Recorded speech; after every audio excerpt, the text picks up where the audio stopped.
Hey everybody, this is Jeremy Carlson, and you are listening to the Bluegrass Sports Performance Podcast. Today we are talking with Coach Hefner, strength and conditioning coach at Bullitt East High School. Coach, how are we doing today? Doing well. Excited to be here. Good. Well, hey, I appreciate you joining us. I know we've been going back and forth a little bit about trying to get it worked out about when we could both do it, and it just happened that our fall breaks lined up. So works out perfectly. Before we get into the actual programming side of things, just give our listeners a little bit about your background, where you're from, kind of some of your education, and you can take it as far back as you want or as recent as you go. Sure. So I'm from Eastern Kentucky, a little small town called Pikeville. A lot of people know about Pikeville just because of the sports and the way that they've kind of dominated in the last couple of years. It put them on the map. But I graduated there in 2012. After leaving there, I went to EKU, and whenever I got to EKU, I tried to pinpoint what my passions were to help me kind of figure out where I wanted to go with my major. And so I knew that I'd always enjoyed working out and wanted to do something that was involved with the body. I didn't really know what that was, whether it was going to be PT, athletic conditioning, athletic trainer, or what that looked like. And so I got into the program, the Bachelor's of Science program with a concentration in fitness and wellness. About my second semester, I actually was going to the rec center and got to talking to one of the people higher up at the rec center there at EKU and ended up getting an opportunity for employment there at the rec center. So I worked at EKU's campus rec center for 3.5 years while I was at EKU. My second year while working at the rec center, I had an opportunity to get my personal training certification paid for. So I went ahead and got that taken care of while I was there and started personal training and working with very minimal college students, but more the general public and doing that. After that, I got an opportunity to go be a manager and personal trainer at a gym in Versailles, Kentucky. So not too far down the road. Me and my wife were getting plans to get married at this point whenever we both graduated college. And so we moved into our house in Georgetown. So I had about a 20-minute commute to my job in Versailles. And while I was working there, I was always somewhat satisfied with doing just personal training, but I also still had that itch for something more. And so while I was at Workout Anytime in Versailles, I started doing a little bit of strength conditioning with some Versailles, some local people in Versailles, a couple of students from Woodford County High School, as well as I'm going blank on the college that's right down the road, Midway. And so we had a couple of people that would come into the gym and I would work with them one-on-one or do some small group training with them. And then I got an opportunity to go meet with Coach Ethan Ashley at LCA at the time, and that was in 2017. And so went and met with him about strength conditioning as well as assistant football coach. And so he brought me on staff, started working a little bit with them that summer of 2017. In 2018, basically took over all of the strength conditioning for them. And then he got a job offer at Bullitt East High School after the 2018 season. And kind of God's plan, it just ended up happening this way. Me and my wife were actually looking at moving closer to her family. And Mount Washington isn't too far from Shelby County, which is where I live now. And all my wife's family's here. And so it was kind of a no-brainer for me to accept the job. And so I started my option 6 at this point. With not having an education background, I had to go that route. And so started that through the University of Cumberland's while I was kind of doing this whole transition. My first 2 years at Bullitt East, I was in the special ed classroom. So I didn't even get to jump right into the strength conditioning aspect. And so we had just got a new weight room. That was one of our big pieces when we came in was getting some new equipment and kind of revamping the weight room. And so at 2019, I started doing basically all after school strength conditioning stuff at Bullitt East. Majority of that was with the football program. I had a couple of other people that would work with me one-on-one, or a couple of teams would reach out and, do a couple of days and then back out, because the school didn't have it before I was there. It was just kind of, nobody went into the weight room, everybody go work out on their own. And then kind of looking into where I'm at with that now in 2021, 2020 during COVID, I got the actual strength conditioning position where I would be teaching that class. So. Gotcha. That's awesome. Well, and it's great. Again, I've said this on multiple podcasts I've done with people. It's great to see people's backgrounds and where they've come and how it's kind of influenced where they are now. And it is funny how kind of everything happens for a reason, right? Your family was looking to move. It ended up being very close to where you were, and it just happened to be the right connection at the right time. Right. For those that don't know, explain a little bit about what option 6 is, because I think there would be some strength and conditioning coaches that would maybe be interested in dropping down to the high school level, but go, man, I have a master's in, so I'm a good example too. I've got a master's in exercise science, but I have no physical education background. So explain what the option 6 is, so people maybe have a better idea of that. Yeah.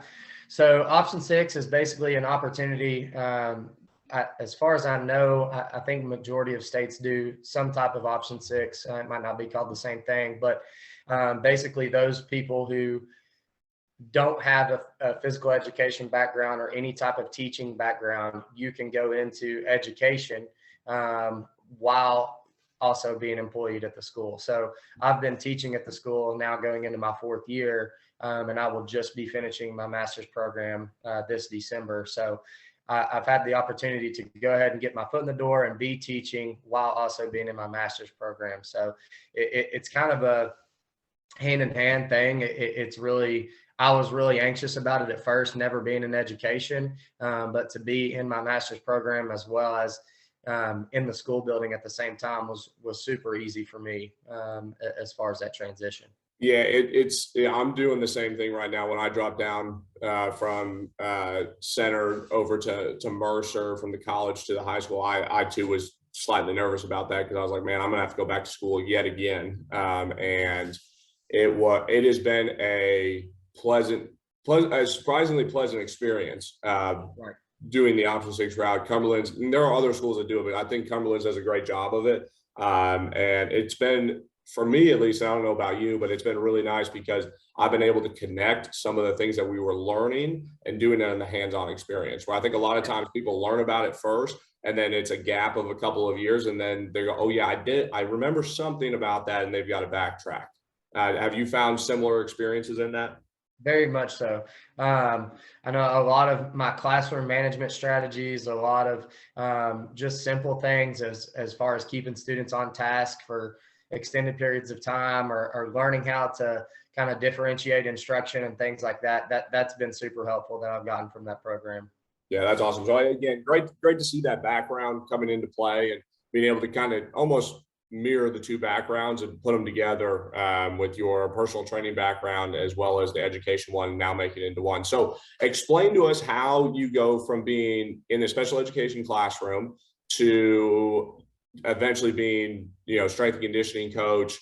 There had to be some foresight, both from, it sounds like, football coach and maybe even administration. Explain to us how that transition slowly happened. What were conversations like? Just walk us through that a little bit.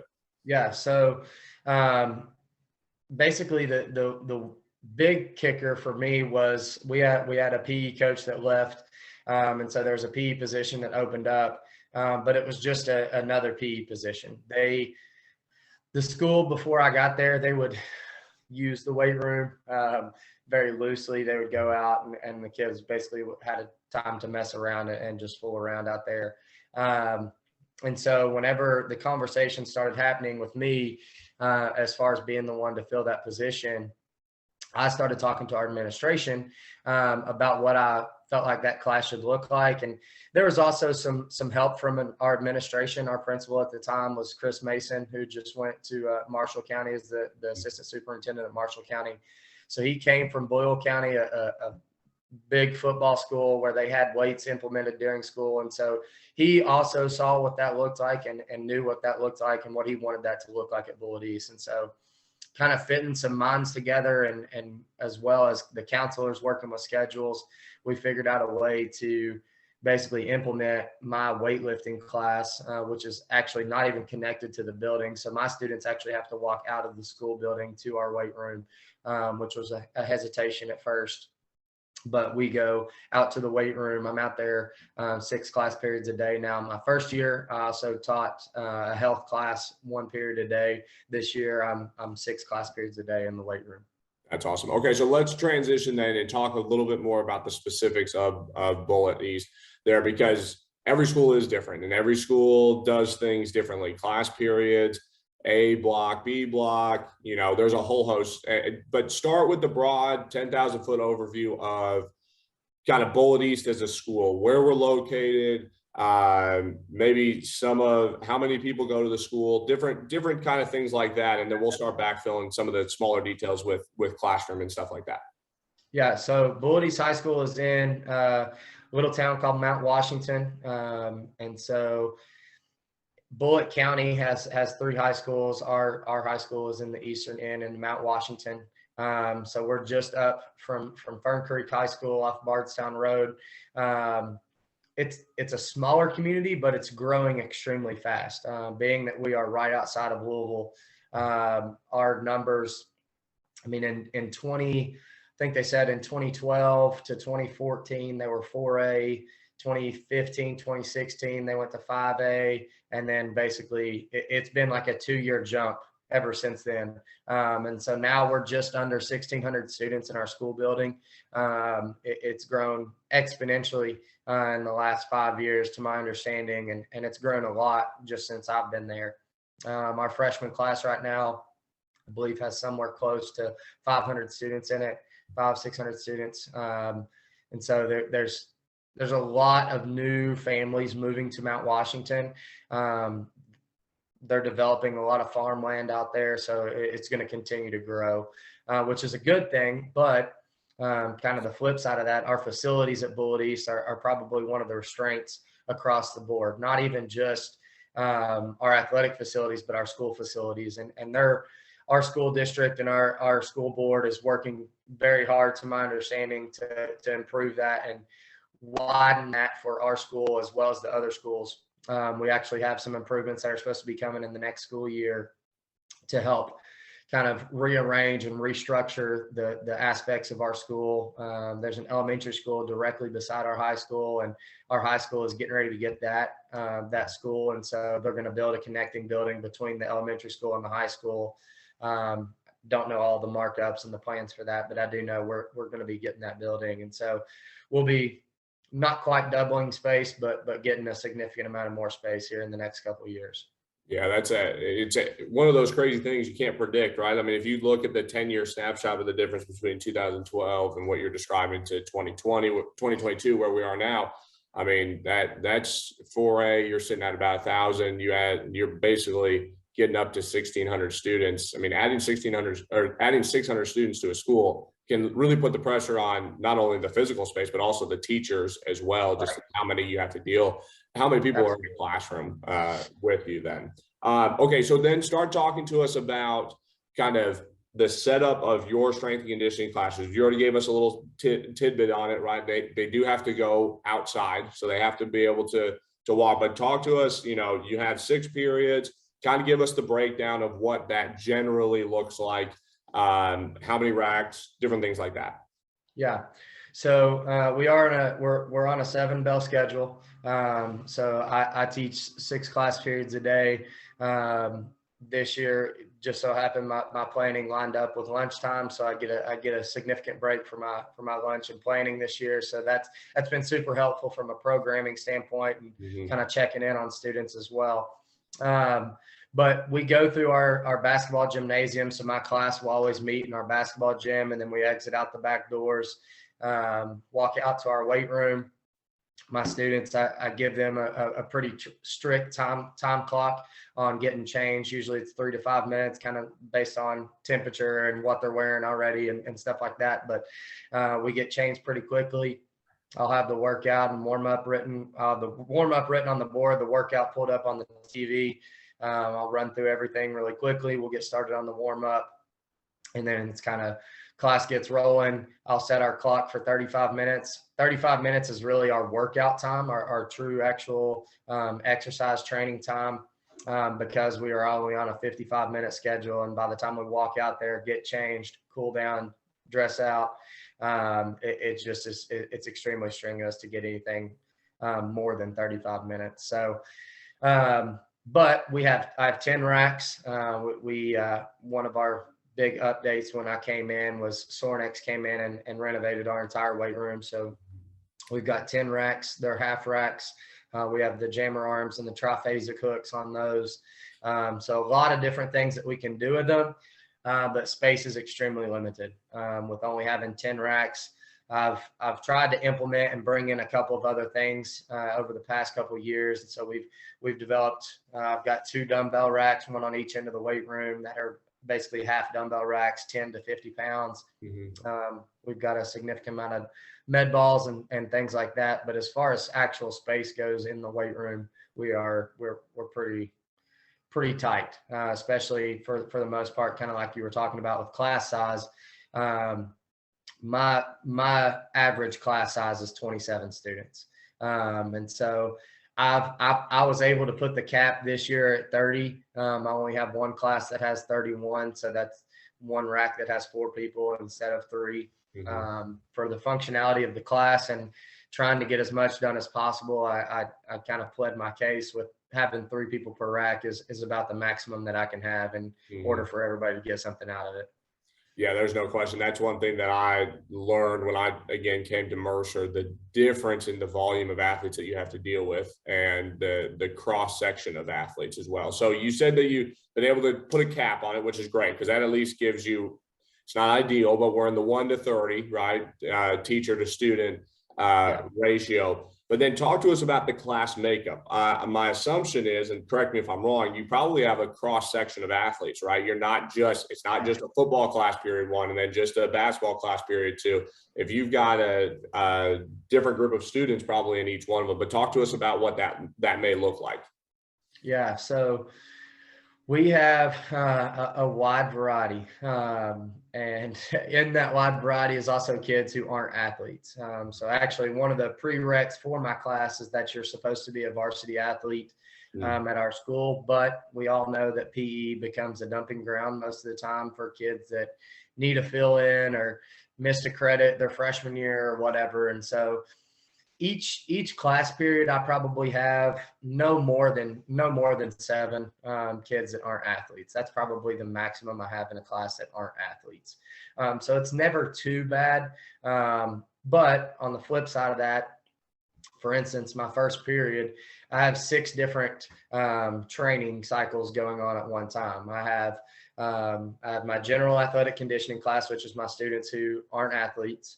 I have girls basketball, I have boys basketball, I have wrestling, I have football, and I have baseball in there. So I have a lot of different things going on, though.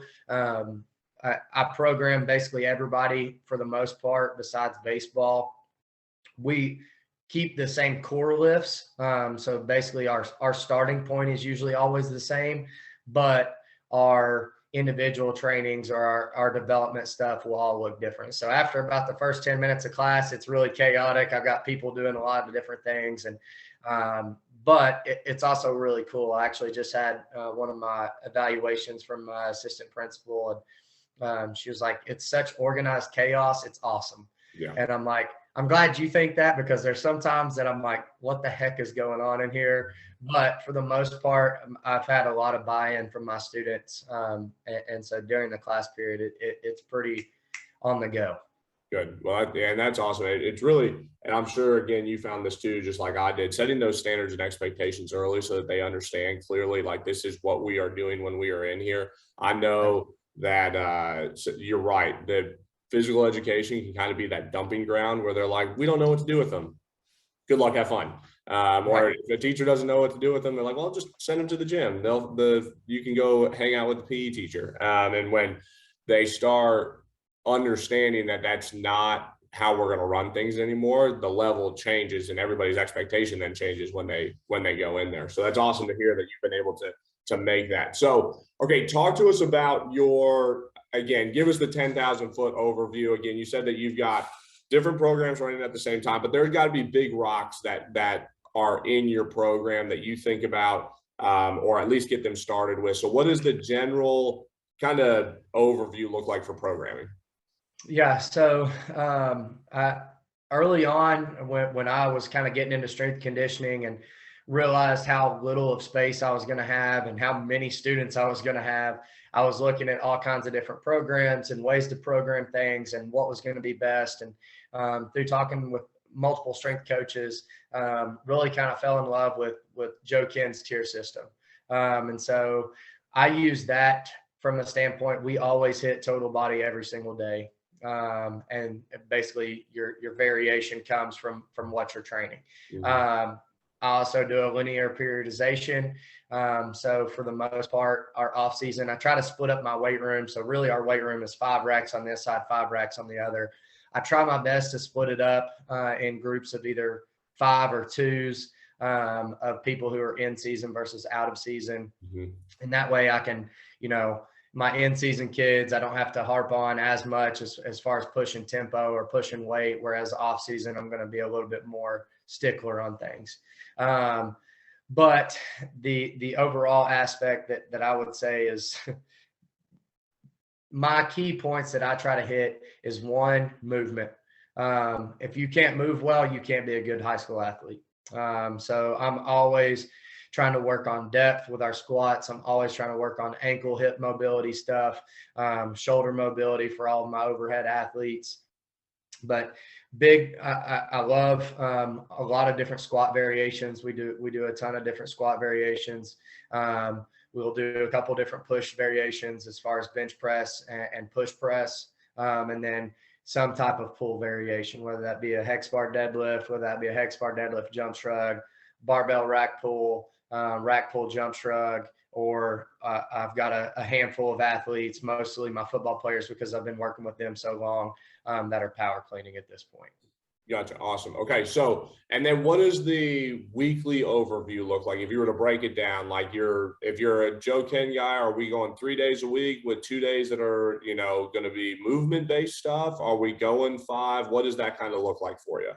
Yeah. So, and I've played with that quite a bit. That's one thing that I really have, I've liked, because I personally, I feel like most strength coaches, we enjoy growing and being critiqued often. And so throughout my 2.5 years now working in the weight room at Bullitt East, I ask for feedback from everybody, my students, other teachers, my admin, what are you hearing? What do you see? And really after our first year, I had a lot of feedback as far as kids just were sore, we're stiff, we're sore, we don't feel like we can move well the next day. And so this year, something I implemented that I hadn't done before is yoga. So we train 3 days a week. We'll work out Monday, Wednesday, Friday. Yeah. And then Tuesday is yoga. And then Thursday is lesson. So I teach a lesson once a week, and we do yoga once a week. Now that lesson, what I use it for is basically a teaching moment, and then also a movement moment. So for instance, we've went over bench press, we've went over squat, we've went over power clean. When I teach those lessons, I then implement the movement of it. So I'll teach for 10 to 15 minutes. We'll do a little video segment of it as well. And then I'll give them the last 10 minutes of class to work on that movement. And I try to teach a lot of self-critiquing, as well as group critiquing as well. So what do I need to be watching? Do I need to be looking at knees? Do I need to be looking at hips? Am I looking at ankles? Do I look at the shoulder? Like, what am I looking for to kind of find those areas of concern when I'm watching my friend or my teammate lift? So that's something I've really enjoyed kind of adding this year. with the yoga aspect, I do have for the spring, I've told our kids we will start implementing a little bit of plyometric and speed work with that moving into the spring. So right now our yoga videos are anywhere between 15 to 25 minutes long. And then we do kind of a recovery session after the yoga session and talk about it, debrief, just because, you know, and I don't think it comes to any surprise to people in the school system, but our kids deal with so much. And I truly saw a lot of mental health issues turning into physical health issues, and just saw the need to have them slow down, get their phones away from them, unplug, like learn ways to cope with your emotions and learn ways to cope with the stress that's on your body in a good way. Mm-hmm. So that's kind of where I'm at right now this year. That's awesome. No, and I love to ask coaches that, because again, I think when you get a few kids that want to lift 5 days a week, right? And they're all about it, and those are always the fun ones. But most kids don't want to lift 5 days a week. So you're trying to figure out how to plan for 5 days, really knowing that it really only takes 3 or 4 to really start making them strong. And you can maybe even make an argument for some of the kids that have never lifted before, 2 days a week will make them strong. Right. So you're trying to then make that fine balance. I always love to ask coaches that question, because they always give me something a little bit different. I love the idea about the yoga, because I think too, when I hear you talk about it, I think part of our job as strength and conditioning coaches at the high school level is to be a catalyst for a life of long living and healthy living, right? Where most of our athletes, even if they are good athletes, may not go on to play college sports. And so we're trying to set them up, or I would argue, we're trying to set them up not only to be good in high school and be athletically good, strong, robust, all of those things, but then also when they get out and they're done with us, they can still recall some of the things like, hey, I remember doing, yoga Tuesdays, and I remember what I could take from that, or some of the technique stuff that you work on Thursday. So I love asking coaches that, because I think it just gives such a unique perspective on what you can do in those other days. Okay, so let's start transitioning to talking about the program. So if you can pull it up on your end, what that kind of looks like, and we'll just kind of take a dive into it. Again, you've already talked about kind of using Joe Ken's tier system, and I'll have you just briefly explain the tier system from 1,000-foot overview, and then maybe how you implement it. Sure. All right. Can you see this? Yep. So this was our second week of school. Actually, no, this was our first week of school. So this is where I started with football once school started.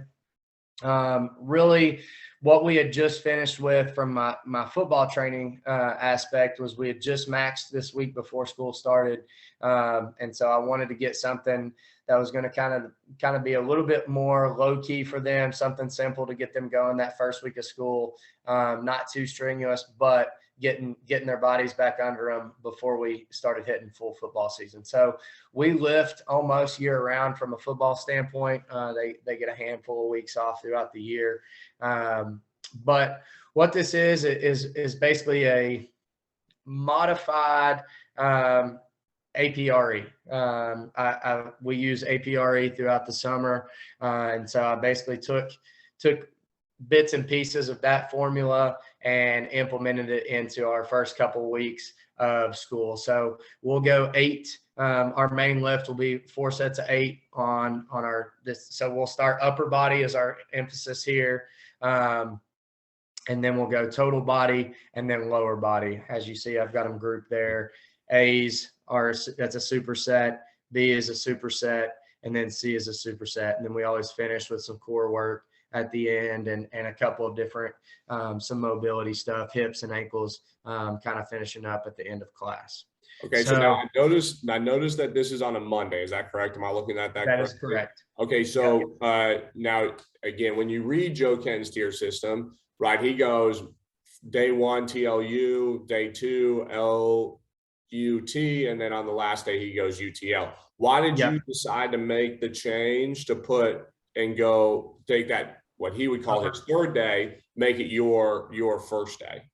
So when a couple of years ago, when I was kind of filling everything out, I really try to, and I've switched this a couple of times, and I'll switch it a couple of times based on where we are from an athlete standpoint. I will sometimes put our lower body on Monday versus our upper body on Monday, but typically I do it from a recovery standpoint. So a lot of times with football, our legs are still a little bit dead we just came off a 7-on-7 and some heavy stuff in the summer. So I went ahead and did our upper body to start out this cycle. And then on Tuesday, we'll get to lower body so that they have plenty of time to rest before Friday from a heavy load on the legs. And then our total body, I told you wrong. I do Monday, Tuesday, Thursday. Sorry. But on Thursday is when I do our total body. And the reason I do a total body on Thursday is because we've responded the best to that. I try to really play off of my athletes. Now I understand the argument and can figure out and see both sides of, where to place things from a recovery standpoint and whatnot. But I try to personally base all of our lifts off of what I see our kids functioning better off of. Mm-hmm. So we do our total body our total body on Thursday instead of on Monday. Makes sense. Yeah. And again, this is why I like to hear coaches' answers to it, because it is largely dependent on what the kids are saying to you, right? Like, you have to take that. Yes. Is there a point that you have to just drive home the point and get them going? Yes. But once they get into season, it might start looking a little bit different. It Right. might be one of those things that you've got to adjust, still get what you need to get in, but take into consideration what they may be experiencing there. Okay, so it looks like then talk us through kind of how we're pairing exercises, how you kind of think about doing that, because it looks like for the most part, everyone's got a pair. And if we, cycle back to what we talked about with your school initially, is you normally have average is 27 kids. You've got 10 racks. That's roughly putting 3 kids per rack. That means that, and again, correct me if I'm wrong on this, but just outside of looking in, is you've got one person doing their main, one person doing the accessory to that main, and then one person resting. Is that fair to say? Yep, that's exactly right. And really what we use that third person for is the spotter most of the time. That's kind of their rest time or break time is to be spotting. And realistically, I have some classes that are right under the 20 people mark. And whenever I get there, it's kind of that happy medium. Like, when you have 30 exactly, you can have everybody on the same time system and everybody's functioning together and everything. I feel like everything's running smooth. Same thing with 20, being that we have 10 racks. When I get under that or I get over that and I have, groups of 3 or a group of 2, and then I got a group of 1, if 2 guys are missing one day or whatever, it starts to make me a little bit iffy and eerie, I guess, per se, whenever kids are working out by themselves or working out in 2s, if we don't have spotters, especially on some of our main lifts. But for the most part, that's how I try to structure it. Gotcha. Okay. So now if I'm a non-football athlete in your class, what does this start looking like? So again, you've got a U day, what we would call a U emphasis day, on the 22nd there. Yeah. So let's go with, athletic conditioning. So what would that potentially look like on the 22nd? How does that change? And then how does that impact you as the teacher? We talked about your administration noticing some organized chaos, which I think sometimes strength and conditioning is organized chaos. Right. But as long as the kids are doing what they need to do, it can be organized chaos. Correct. So here's a snapshot of just my general athletic conditioning students and what they're going to be doing. You'll see they're going to start on legs instead of upper body. And the reason I started them on legs instead of upper body was really just based off of where we were in the year. We were just starting back. Actually, this Monday, the 22nd, we didn't even get to the barbell shrugs and the band pull aparts because I taught the first 10 to 15 minutes of class. Just kind of recapping. Thankfully, this year I have all upperclassmen, majority of which have had me in class before. So class moves pretty smoothly. from a teaching and movement standpoint. But I typically always try to teach as much as possible that first week of class to make sure there's no injuries, nobody's doing anything stupid. You can even see there, I kind of put in the notes, use a bench as a box for your box squat. I try to make them the first couple of weeks until they get comfortable being back underweight to use a box just for the security purpose. So realistically, this is just a GPP for me, for them. It's not something so simple as a 1x20.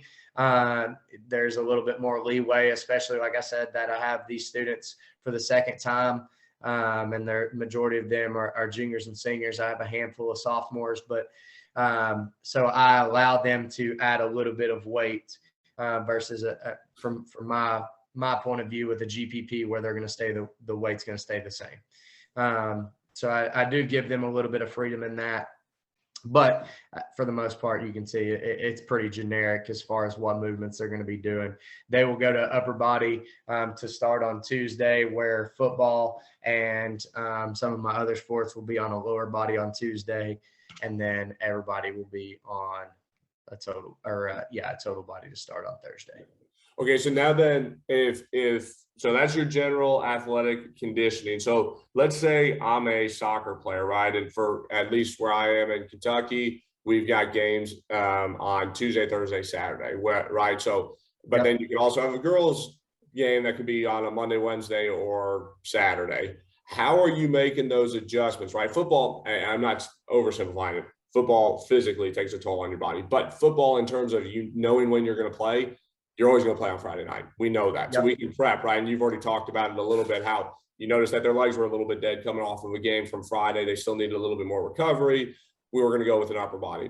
That might not be the same thing with soccer, though, because you might end up playing on Tuesday and Thursday when you've got two of your lifts programmed in there.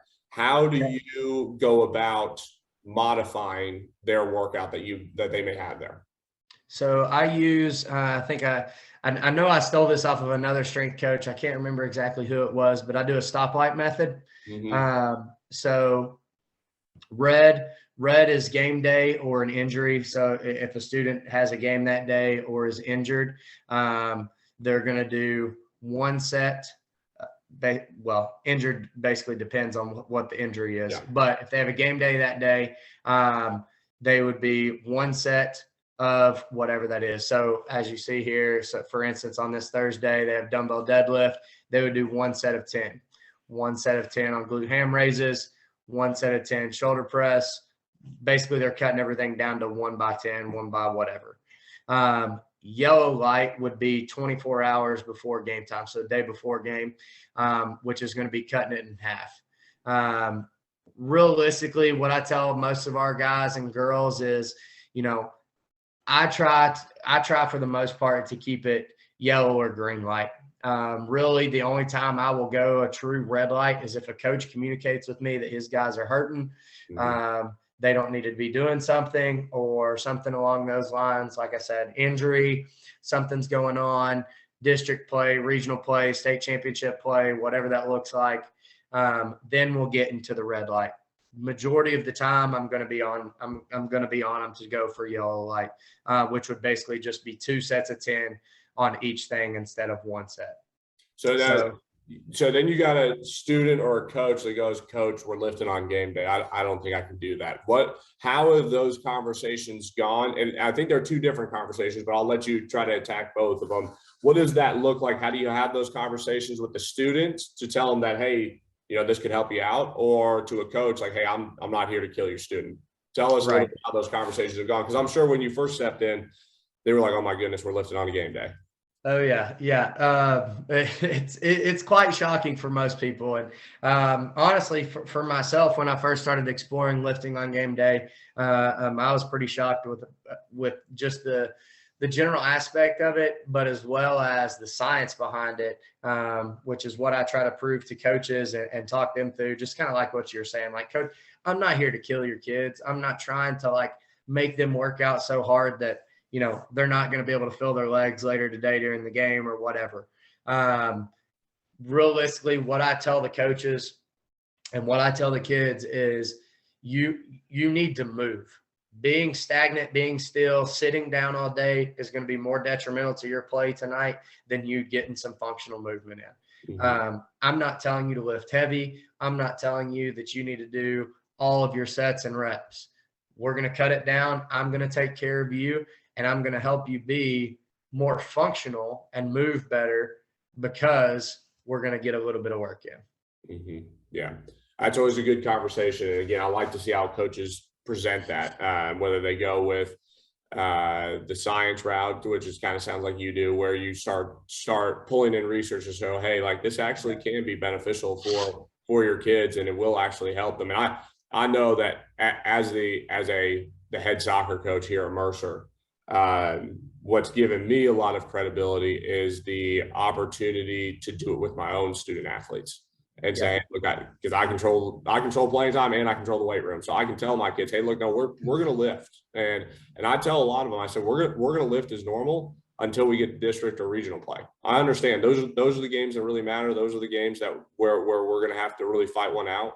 But until then, you guys are going to be okay. Also, my soccer players, and I love them. I've got a few that squat heavy or bench heavy or do different things. Most soccer players, this is their first time in a weight room as a high school student. They're not lifting that heavy to really make a difference. You don't want to tell their coach that, because their coach, they're lifting the world. As the head soccer coach and head strength and conditioning coach, I guess I can say that. Okay, that's awesome. Those are the big things that I wanted to get out of on programming. The last thing that I really wanted to talk about was any type of assessments that you all are doing, anything that's a little bit either different, or maybe it's just the same as everybody else, but you're doing it at a slightly different level or anything like that. I'm assuming we're tracking strength stuff because that's what we're doing here for the majority of it. Are there other things that we are tracking, vertical jumps, different things like that?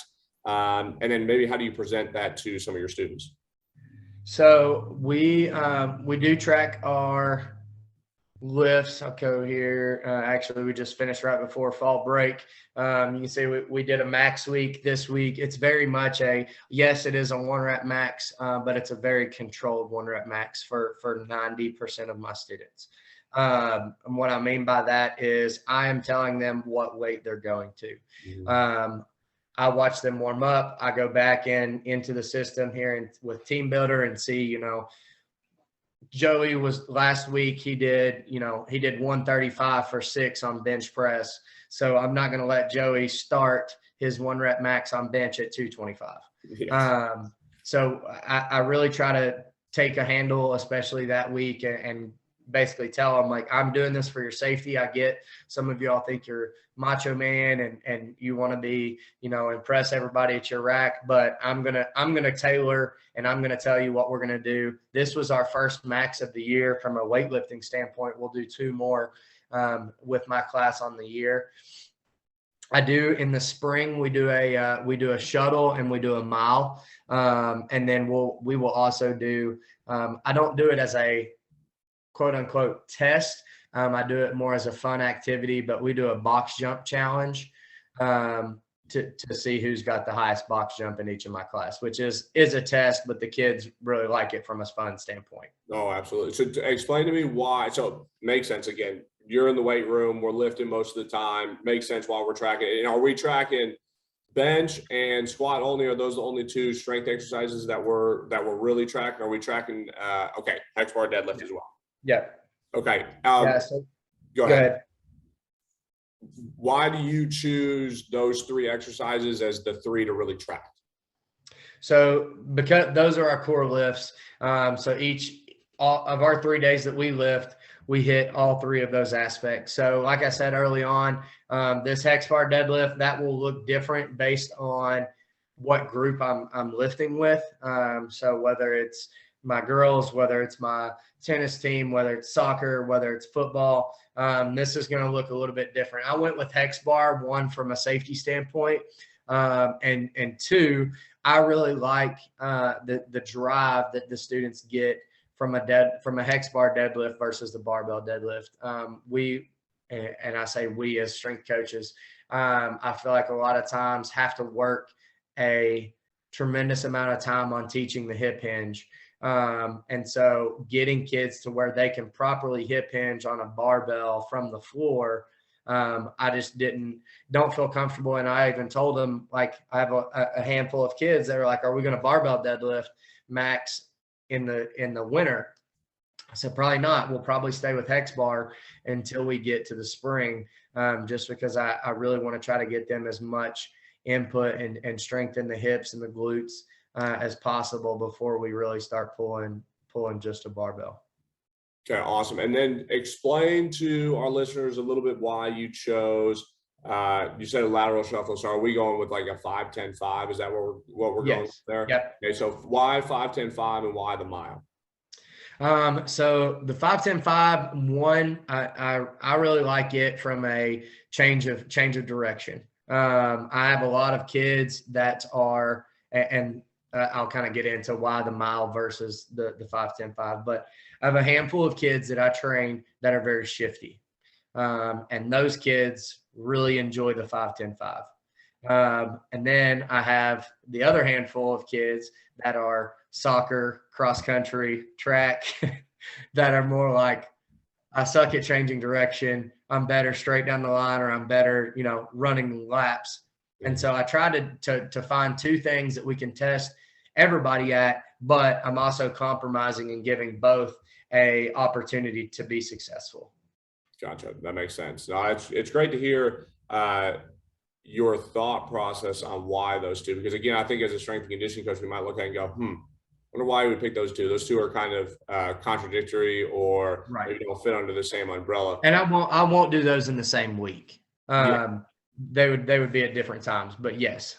Gotcha. Well, and it's great to see too. And I think this is an important part that sometimes people overlook is sometimes as strength coaches, we can beat our chest and go, it's my way or the highway. But I love how you're able to include and think about not just one student population or just take one of their opinions, but trying to branch out and be able to service, sounds like all of your student athletes that are at Bullitt East, which is great to see. Have you seen that across the board of buy-in from at most of the student athletes, or are we still just primarily in pockets of space of the football, baseball, things like that?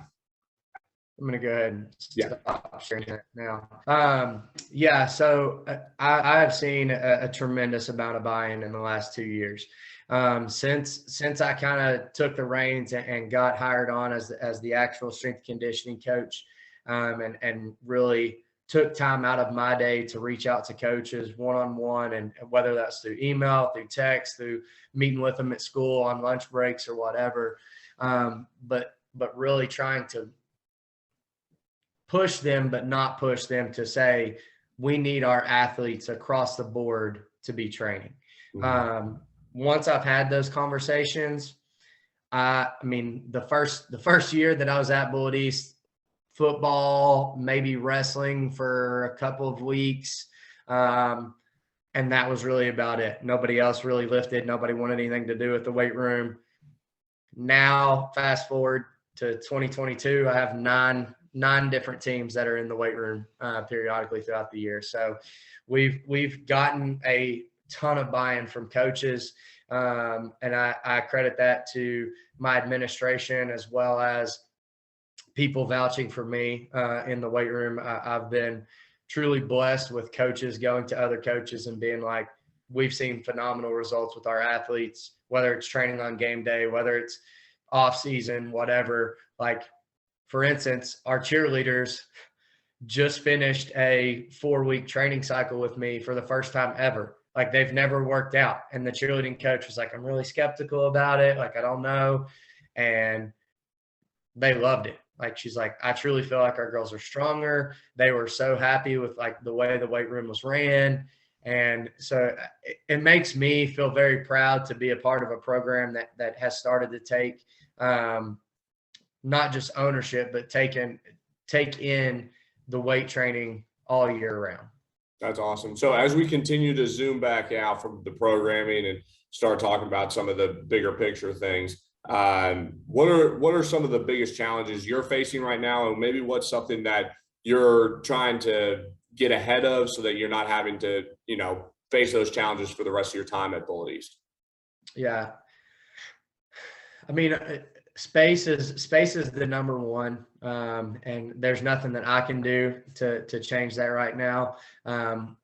Like I said, kind of early on, and I've been told that within the next couple of years, we're going to be getting some significant change from a weight room standpoint.